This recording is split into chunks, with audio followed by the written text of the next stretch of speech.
Danny Flexen here for Seconds Out with Idris Virgo. How you doing today? Doing fine, doing fine. How are you doing?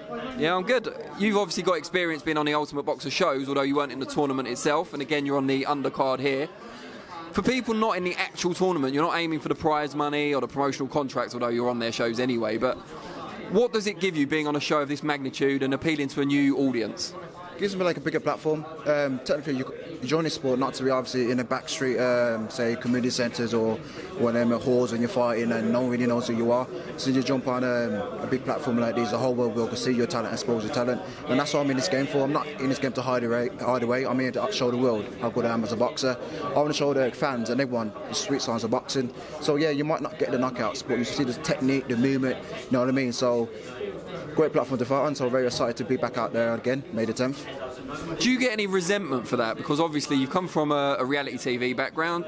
You've not straight on, but quite early in your boxing career, you're on big TV shows like The Ultimate Boxer that's now on BT Sport. Do you get resentment either on social media or from other boxers who haven't got those opportunities?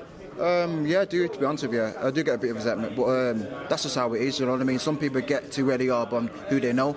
I've worked for this, I've been boxing for 10 years. I haven't just like fell out of bed because I want to be a boxer. I actually do. I put the work in every time when I wake up from my jogs, dieting, cutting down, so I put the work in for it.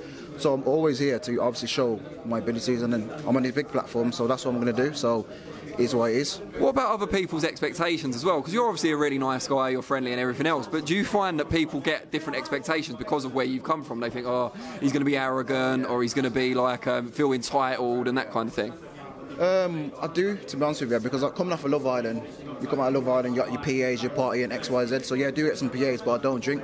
So it's very like discipline. So I do get a lot of people thinking, okay, then can they live up to the challenge? You got to remember, this is a big platform.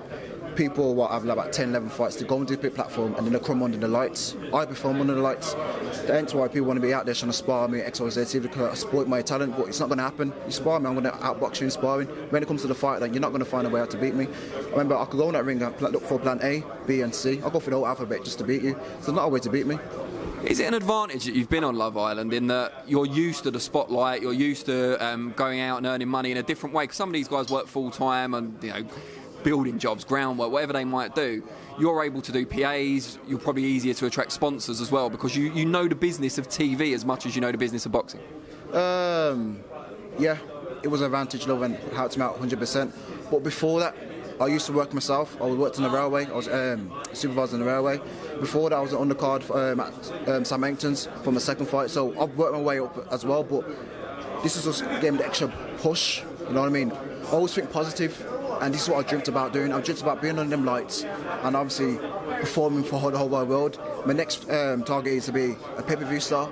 I want people to tune in at home, so I don't want people to, too far to travel, but don't worry, watch me on TV, subscribe, I'll be a pay-per-view star and enjoy the boxing and enjoy the show. Hence why I'm going to show everyone the sweet side of boxing.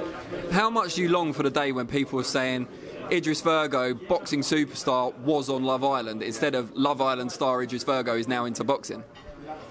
Ooh, it won't take too long for that to switch it back over, to be honest with you. But also, I'll give it a year's tops. They'll be like Idris Virgo, that fantastic boxer, talented, quick on his feet, movement, everything.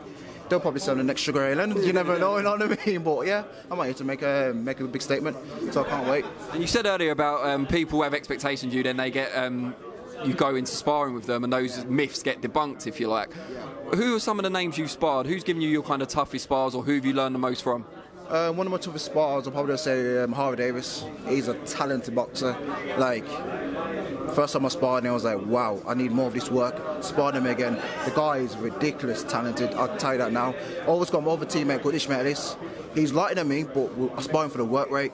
Then I sparred a bit heavier than me, for example, light heavyweight and heavyweight, some heavyweights sometimes here and there for the impact conditioning. So we're working, we know what we're doing. As before, I took a year out to study the sport. Now I'm back in to take over, and it will happen.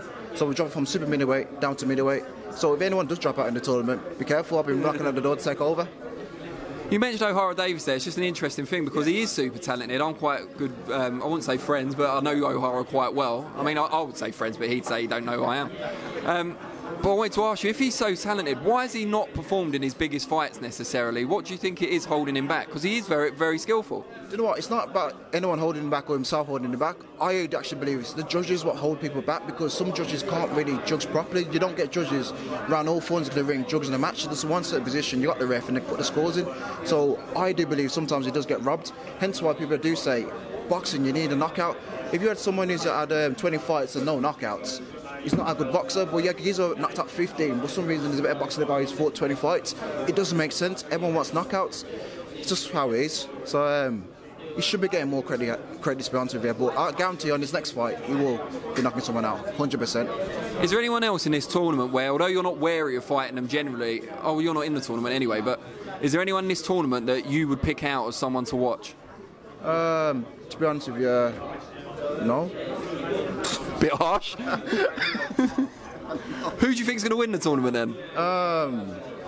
He's in the tournament. Oh my God.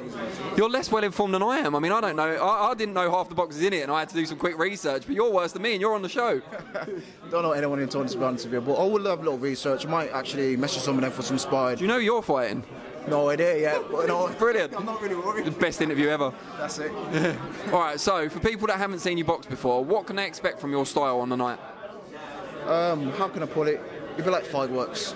Expect ordinary, like, I'm not the one in standing straight up boxers, hands up, coming forward like a robot. I move around, I got skill, I got flair. Remember, boxing is an entertaining sport, so I'll make sure my fans are happy with it. You know what I mean? Even if I don't get the knockout, they'll be happy with how I performed on the night. Some people go underneath the nights and they crumble underneath the nights. I perform underneath the nights. That's the two different things what people need to realise. Yeah.